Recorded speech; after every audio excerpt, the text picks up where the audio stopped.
ja tornem a estar aquí, ara amb els nostres convidats que els hi presentaré. Tot seguit, per no perdre ni un minutet. Ja saben, però, abans de presentar els nostres convidats, que els hi voldria dir.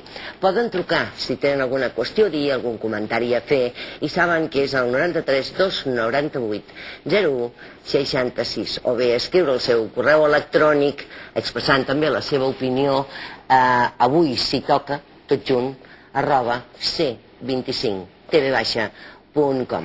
I ara sí, anem a per als convidats, no a per ells, sinó a presentar-los. A la meva esquerra, ja saben vostès que sempre ho dic de manera simbòlica, el senyor Santiago Espot. Bona nit. Bona nit. Santiago. Empresari i escriptor, autor de diversos articles i llibres, l'últim d'ells anomenat Cap a la Independència. També és el president executiu de Catalunya Acció, un projecte polític, no un partit polític. Quina diferència hi ha amb això? Doncs home, la diferència bàsica és que nosaltres no ens presentem a les eleccions ni tenim cap afany per ocupar cap espai de la menjadora oficial, doncs que avui en dia és més aviat el que s'ha convertit la política del país. Aquesta és la gran diferència, i després que també s'ha de pensar que per assolir un projecte polític, per assolir un objectiu polític com és la independència del país, anem errats si pensem que ha de ser a través d'un partit polític que assoleixi una majoria i aleshores proclamem la independència. La independència de Catalunya és una cosa d'una importància i d'una transcendència històrica, que això ha de ser tot el poble de Catalunya al qual conjuntament assoleixi aquest objectiu polític. Miri, un tema per començar a debatre, però voldria acabar amb el seu currículum. Té com a objectiu únic i innegociable això que ens explicava vostè, portar Catalunya fins a la independència aproximadament, i vostès hi posen data, el 2014. La pregunta és obligada, senyor Espot. És factible econòmicament i socialment, amb tota aquesta diversitat que tenim a Catalunya, la independència? Naturalment que és possible. El que passa que quan parlem de Catalunya el primer que s'ha de plantejar i s'ha de posar damunt la taula és que Catalunya és un país sotmès per la força de les armes. Catalunya, per tant, ha esdevingut una colònia de l'estat espanyol, al qual ens han generat els catalans un complex d'esclau. Naturalment, d'això, d'aquest problema colonial que existeix a Catalunya, aleshores això es vol fer passar com una mena de raresa, una mena de cosa, de gent que no pot conviure, perquè aleshores hi ha uns drets que ens són comuns. Bé, tot això no deixa de ser una enganyifa, perquè aquí el que preval sempre és un dret, que és el derecho de conquista. Tal com aquella mòmia del Gonzalo Torrente Ballester ens va encarregar de dir a Salamanca, amb la complicitat i amb el vistiplau de tota la classe política espanyola i de tota la societat espanyola.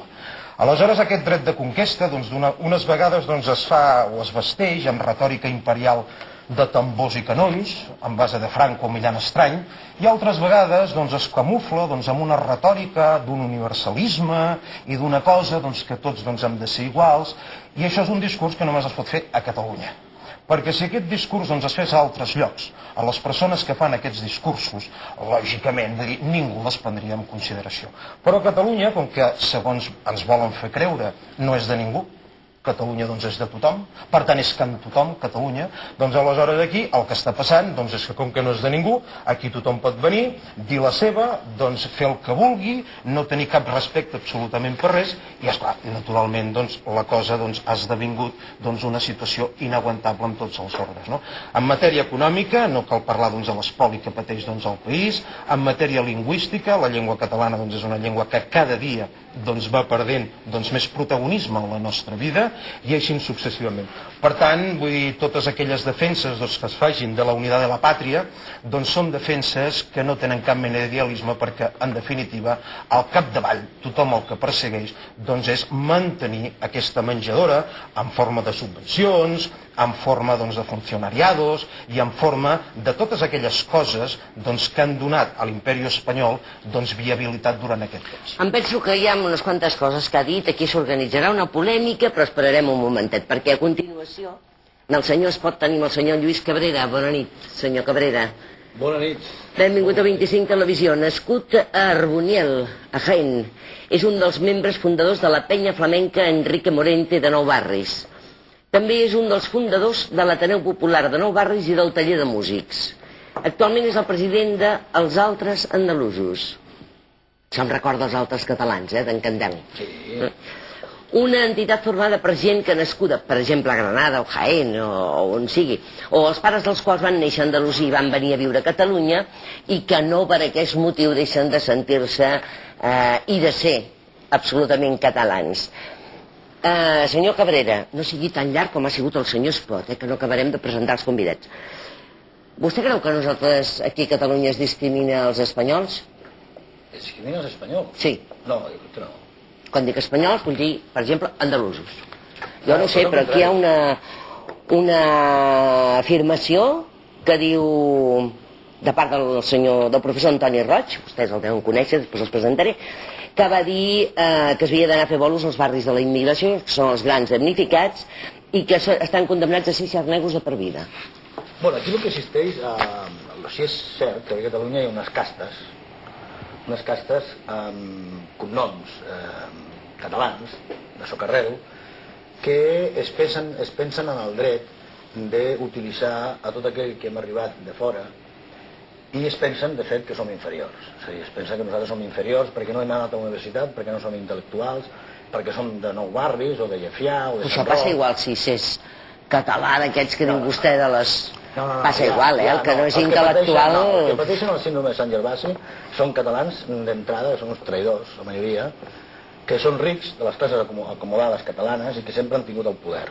I nosaltres el que diem és que hi ha una dualitat a Catalunya terrible, una dualitat molt, molt perillosa en aquests moments, que portarà possiblement a un enfrontament, perquè els dirigents polítics han creat una dualitat, que és mantenir uns guetos, tipus Fèria d'Abril, la Fèria dels Andaluces, la Fèria d'Abril. Això està creat expressament? O és per iniciativa dels mateixos... No, això es va crear... Això van ser les cendres que van quedar del foc que va intentar encendre el PSA l'any 80, que va fracassar, dividint a la societat catalana pel joc d'origen, va treure 2 diputats, això va ser un fracàs, i llavors aquestes cendres les va recollir el senyor García Prieto, va fundar la FECAP, que conjuntament i en complicitat amb el senyor Pujol, van a través de Benestar, l'antic Benestar Social, Antoni Comas, la parella Antoni Comas, Josep Maria Violant, van fer una infiltració a tots els barris obrers per intentar treure un vot que el PSC-PSOE, perquè el PSC és una cosa, el PSOE és una altra, i mai han estat units, a Catalunya això és una altra cosa que després parlarem, doncs sempre s'havia pensat que el PSC-PSOE era patrimoni seu, aquests vots de la anomenada immigració. Clar, immigració, s'han de dir immigrant, a una persona que fot aquí 60-70 anys que està, ja està bé. Ja està bé de castes, ja està bé de rotllos. Això vostè vol dir que passa? I tant que passa. Passa. Passa. Hi ha unes castes que es pensen que tenen la propietat d'aquest país. I nosaltres ens considerem catalans perquè hem vingut aquí, hem treballat i hem volgut ser-ho. Som catalans electes per elecció. I ningú ens ha obligat ni a parlar català, ni a no parlar-lo. I les persones que visquem a Nou Barris, com he dit abans, a Llefià, a Sant Cosme, a Avui a Casa, etc., la piràmide social, la base de la piràmide social catalana, ens hem entès sempre. No ha hagut cap problema. Per què?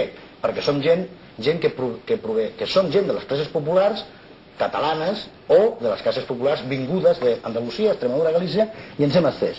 Ens hem entès perfectament, i a més hi ha hagut una mixtura, ens hem casat entre nosaltres, ens hem enrotllat, perquè del roce viene el goce, y Cataluña es un país de goces, porque en Cataluña la gente se ha mezclado, y la gente se masturba y hace el amor. Y sobre todo, lo hacemos en tríos y en cuartetos. Uy, uy, uy. En tríos y en cuartetos. Por lo tanto, esto es así, y esto es una realidad... Això és una metàfora, esclar. No, claro. Sí, i els quartets també, una metàfora. Sí, m'entenc perfectament i està bé com a metàfora. Está llena de gente